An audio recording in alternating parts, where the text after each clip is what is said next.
Assalamualaikum warahmatullahi wabarakatuh. Selamat pagi anak-anakku semuanya, siswa-siswi MTS Negeri 4 Kebumen, khususnya kelas 7. Bagaimana kabar kalian pada pagi hari ini? Ibu doakan mudah-mudahan kita semua dalam keadaan sehat walafiat, sehingga bisa mengikuti kegiatan pembelajaran pada pagi hari ini dengan baik. Pada pertemuan kali ini, kita akan melanjutkan materi dari minggu kemarin, yaitu bersuci dari hadas kecil atau berwudu. Setelah minggu kemarin, kita belajar bersama tentang macam-macam air atau tingkatan air dalam bersuci. Anak-anakku sekalian yang Ibu sayangi dan Ibu banggakan, sebelum kita memulai pada pembelajaran pagi hari ini, marilah kita berdoa bersama-sama. Bismillahirrahmanirrahim. Raditu billahi robba wa bil islami dina wa bi Muhammadin nabiyya wa rasula. Rabbi sidni ilma warzuqni fahma. Amin. Baiklah, mudah-mudahan dengan diawali doa, maka pada pembelajaran pagi hari ini akan berjalan dengan lancar dan kita semua mendapat ridho dari Allah untuk menuntut ilmu. Anak-anakku kelas 7 yang Ibu sayangi dan Ibu banggakan, pada pagi hari ini kita akan belajar bersama tentang bersuci dari hadas kecil atau berwudu.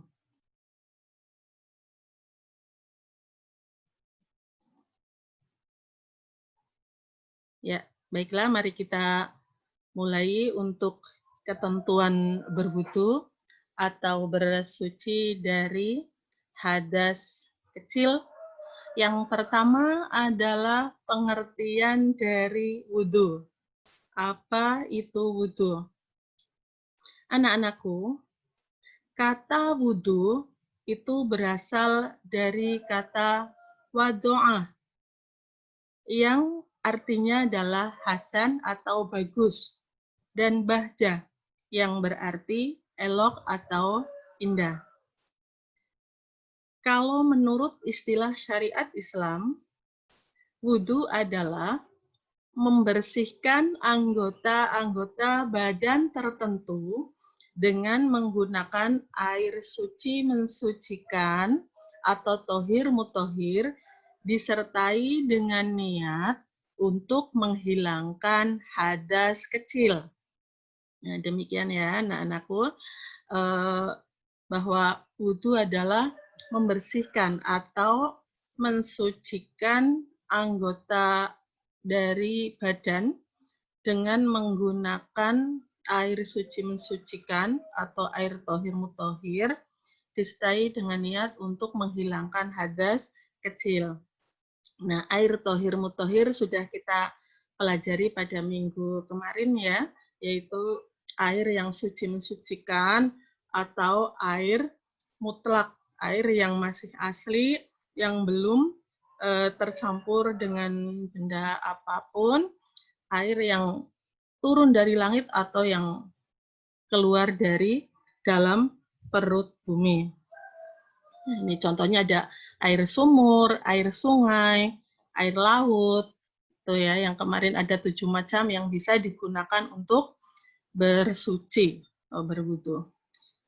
Baiklah anak-anakku, kita lanjutkan pada yang kedua, yaitu hukum wudu. Apa hukum dari wudu? Hukum wudu di sini ada 2, yaitu yang pertama adalah wajib. Bagaimana wudhu bisa hukumnya wajib? Nah, wudhu hukumnya wajib dilaksanakan jika hendak melaksanakan ibadah seperti sholat, tawaf, i'tikaf, membaca atau memegang Al-Quran. Maka kita wajib dalam keadaan bersuci, jadi harus berwudu terlebih dahulu. Hukum yang kedua adalah sunnah. Kapan wudu dikatakan sunnah? Ini jika hendak tidur, misalnya hendak bepergian, atau orang yang sudah berkeluarga ini hendak berkumpul dengan istri atau dengan suaminya. Pokoknya dalam setiap kesempatan atau di berbagai kesempatan, maka wudu hukumnya adalah sunnah. Nah, anak-anakku, kita lanjutkan pada dalil tentang wudu atau dalil dari perintah berwudu. Ini terdapat dalam Quran surat Al-Maidah ayat 6. Mari kita baca bersama-sama. A'udzu billahi minasyaitonir rajim. Bismillahirrahmanirrahim. Ya ayyuhalladzina amanu idza qumtum ilas sholati faghsilu wujuhakum wa aydiyakum ilal marafiqi wamsahu biru'usikum wa arjulakum ilal ka'bain. Nah, ini ya. Ini dalil perintah untuk berwudu atau hukum dasar dari dilaksanakannya wudu. Artinya, hai orang-orang yang beriman, apabila kamu hendak melaksanakan sholat, maka basuhlah wajahmu dan tanganmu sampai ke siku. Dan usaplah kepalamu dan basuh kedua kakimu sampai kedua mata kaki. Ya. Jadi dalil dari wudu. Baiklah, kita lanjutkan pada rukun wudu. Nah, apa yang dimaksud dengan rukun wudu? Atau rukun wudu itu biasa juga disebut dengan fardu dari wudu, ya. Yaitu hal-hal atau perbuatan dalam berwudu yang harus dilakukan dan tidak boleh ditinggalkan. Jika salah satunya atau lebih ditinggalkan, maka menjadi tidak sah. Jadi rukun itu perbuatan yang tidak boleh ditinggalkan, harus dilaksanakan. Maka dalam hukum Islam ini dalam wudu, sholat ini ada rukun-rukunnya. Jadi rukun itu perbuatan yang harus kita laksanakan ketika sedang melaksanakan wudu ini ya, rukun wudu. Jadi perbuatan yang dalam wudu itu harus dilaksanakan dan tidak boleh ditinggalkan atau dilewati. Nah, apa saja yang termasuk dari rukun wudu? Maka kita lihat bahwa hal-hal yang termasuk dari rukun wudu itu ada 6. Kita lihat yang pertama adalah niat. Nah, kapan kita melafalkan niat? Niat itu ketika membasuh muka. Jadi niat itu bersamaan dengan ketika kita membasuh muka. Nih ya. Niatnya sudah bisa semuanya belum? Tentunya sudah ya. Yaitu nawaitul wudu'a li raf'il hadatsil ashhari fardhulillahi ta'ala. Nanti di selanjutnya di slide berikutnya ada, sudah Bu Guru siapkan. Terus Rukun wudhu yang kedua adalah membasuh muka, membasuh wajah. Nih, mana yang disebut muka? Muka ini adalah wajah. Dari mulai tempat tumbuhnya rambut di kepala, nih, terus sampai bawah, sampai ini pangkal dagu bawah, terus sebelah kanan sampai batas telinga, dan sebelah kiri juga. Jadi dari atas, mulai tempat tumbuhnya rambut di kepala, kita basuh sampai bawah, sampai pangkal leher, pangkal dagu, terus samping batasannya adalah telinga, yaitu telinga kanan dan kiri. Itu satu wajah itu harus terkena air semuanya. Jadi tidak hanya depannya yang ada hidung dan matanya, tapi seluruh wajah harus terkena air. Baiklah, kita lanjutkan untuk rukun yang ketiga adalah membasuh. Ini Bu Guru salah ketik membasuh. Ini yang betul membasuh kedua tangan sampai kedua siku. Nah, perlu anak-anakku perhatikan karena di sini batasannya kedua tangan sampai kedua siku ini batasannya, maka ketika kalian berwudu, hendaknya airnya sampai di atas siku. Karena sikunya harus basah, terkena air, maka airnya harus sampai atas siku. Itu diperhatikan ya. Setelah membasuh siku, rukun yang keempat adalah mengusap sebagian kepala. Jadi di sini seperti yang tadi di atas di dalil sudah dibacakan, yaitu wamsahu biru usikum. Jadi mesah, diusap biru usikum, kepala kalian. Artinya di sini bukan rambut yang kita usap, tapi kepalanya. Makanya orang berwudu, baik yang memiliki rambut maupun yang tidak, yang gundul kepalanya juga tetap harus diusap walaupun tidak ada rambutnya. Karena di sini yang harus pekerjaan yang harus dilakukan adalah mengusap sebagian kepala, bukan mengusap sebagian rambut di kepala. Itu ya anak-anak ya, diperhatikan. Dan untuk selanjutnya adalah membasuh kaki sampai kedua mata kaki. Kalau dalam bahasa Jawa itu namanya mata kaki itu biasa disebut entonto gitu. Jadi membasuh kaki sampai kedua mata kaki. Nah, ini juga berlaku sama seperti kalau tangan, karena harus sampai mata kaki, maka airnya juga harus di atas mata kaki itu ya. Dan yang terakhir adalah tertib atau berurutan. Jadi dalam melakukan wudhu itu tidak boleh tidak berurutan asal-asalan semaunya kita, itu tidak boleh. Tapi harus berurutan mulai dari niatnya, membasuh mukanya sampai dengan membasuh kaki itu harus tertib, rajin, urut begitu ya. Baiklah, anak-anakku, kita lanjutkan pada niat wudhu. Jadi kita ulangi lagi bahwa niat wudhu itu dibacanya ketika sambil membasuh muka. Ini ya, nawaitul wudu'a li raf'il hadatsil asghari fardholillahi ta'ala. Artinya, saya niat wudhu untuk menghilangkan hadas kecil, fardu karena Allah Ta'ala. Anak-anakku, kita lanjutkan pada sunnah-sunnah wudhu.